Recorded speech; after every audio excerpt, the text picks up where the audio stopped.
Hey Saab people, in today's video I'm going to show you how to reseal tail light lenses on an 03 to 12 Saab 9.3.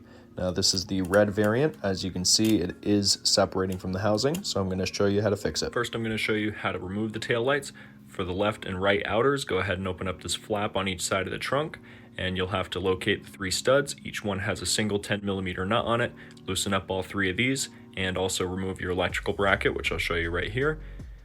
Lift up on this tab and pull backwards on the entire thing, and the light bulbs come out with it. Once this is done, push on the light from inside the car and it should slide out. Now we're going to have to move on to the trunk lenses. You'll have to remove tabs from all these holes seen here. To remove these, go ahead and take any tool and push in the center of the clip like this. And once that's done, you can just take your fingernail, pull back on it. To reinsert, push the center so it's sticking back out of the top, place it back in the hole, and then click the center back in to lock it into place. And pull back on the felt. Now somewhere in this area you will see holes. I'm going to point them out here. This is where the studs go through for the tail light. I'll show you on one that's actually in existence so you can see here. So we'll go over to the passenger side. These are the 2 studs that stick out right here. To make it easier on yourself, you can remove this trunk handle as well with 2 T30s. So now that you have a general idea of how to take off the lights, we're going to go ahead and get into resealing them here. So the first thing you're going to want to do is go ahead and separate that lens all the way. Be very gentle, make sure not to crack the plastic. And this is also going to be your opportunity to clean up the inside of these, and you're going to want to do so before you get working on them. It's really your choice what you want to use to clean these lenses, but you're going to want to make sure to get all the dust and all the old adhesive off. I like to use a little bit of Dawn dish soap and water here like this, and then I'll finish it off with a paper towel and some isopropyl alcohol. But it's very important to get all this dirt off, as you can see, especially since they were split open. They are very dirty, and it is going to ruin that seal when you use your new layer of silicone to keep these on. So I'm going to go ahead and finish this up. Here's a little piece of plastic that fell off the inside. So just be careful. What you're removing might not be adhesive. It might be the silver plastic. Now you're also going to want to clean up the lens itself, not just the taillight housing. There's a big spot of dirt there by my left hand, so I'm going to go ahead and get that cleaned up. I'm actually going to run the whole lens under some water. Now that that's done, we can take this here silicone glue. This is GE silicone adhesive. I'm going to go ahead and run a light bead either all the way around the housing here, or you can also run it all the way around the lens itself, which is what I'm going to opt to do, because you can actually see an easier trail all the way around where it's got that lighter ring around it. That's where you're going to want to run your nice thin bead. If you go too thick, you will be able to see the silicone deeper into the lens, closer towards the middle, and it does ruin the look of these lights, especially if you have the clear ones from 08 Plus. So I'm going to run a nice thin bead here. Once that is done, I am going to push it down lightly with my finger and take off the excess with a Q-tip. Really take your time lining this up. It is pretty easy because you can see where the hard plastic of the housing itself fits into the recessed area in the lens. So once you have this pushed on, if you do mess up at first, you do have a little bit of wiggle room because this adhesive does take quite a long time to dry. Once you have the lens seated on the housing all the way around, I go ahead and give it a nice firm push with the palm of my hand. And while it's drying, I also take 4 light duty paper clamps, like an office supplies sort of deal, and I put one at each side of the housing as it's drying.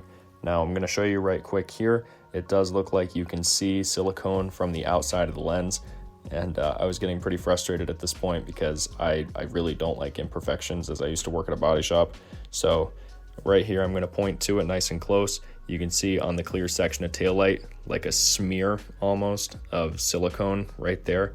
I just hate that. So I had to take the whole lens back off, wipe off the excess with a paper towel, and now I'm going to go ahead and reseal it on there all the way around and throw a clamp on each side.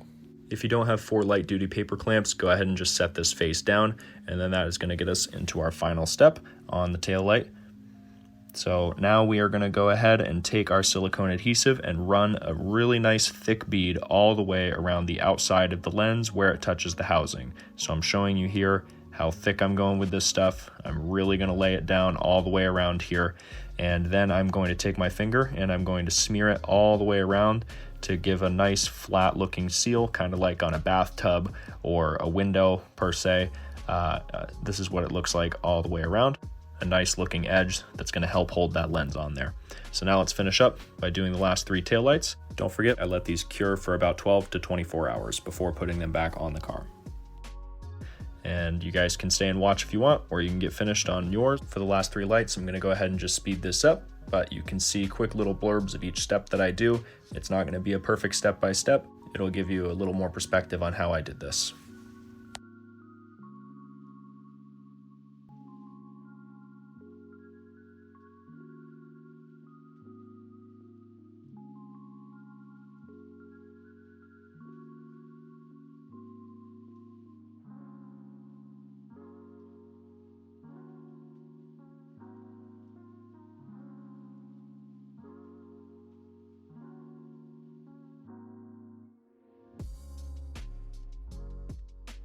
Alrighty, and reinstallation is pretty simple. Just slide your tail lights in, go ahead and tighten down your three 10mm nuts here, and then go ahead and put that electrical bracket back in. And it's pretty easy because there's two uppers and one lower on that electrical bracket. It's not really something you can screw up very easily. For the inners on the trunk, it's pretty easy because there's only two 10mm nuts to put on the studs. And once that's done, you have a similar bracket to put in. And while you're back here, make sure you check your passenger side fog light that it's not missing, because generally these cars come with one missing. So to put these clips back in, pull on the center so that it sticks out, and when you're done, snap it back in place like that. And just like that, this trunk is looking a heck of a lot better with nice sealed taillights. I'll go ahead and show you some close-up shots here, see if you can see any of those imperfections where it goes a little more towards the center. Looks like there's a little bit right there, but hey, you can't get it all. So I'm quite happy with the way this turned out. Looks a heck of a lot better than having some missing taillights back here. A big shout out to Richard Labar. He actually went out of his way to source me this replacement taillight, so thanks a lot for that, Richard. I'll catch you in the next one, guys. Thanks so much for watching.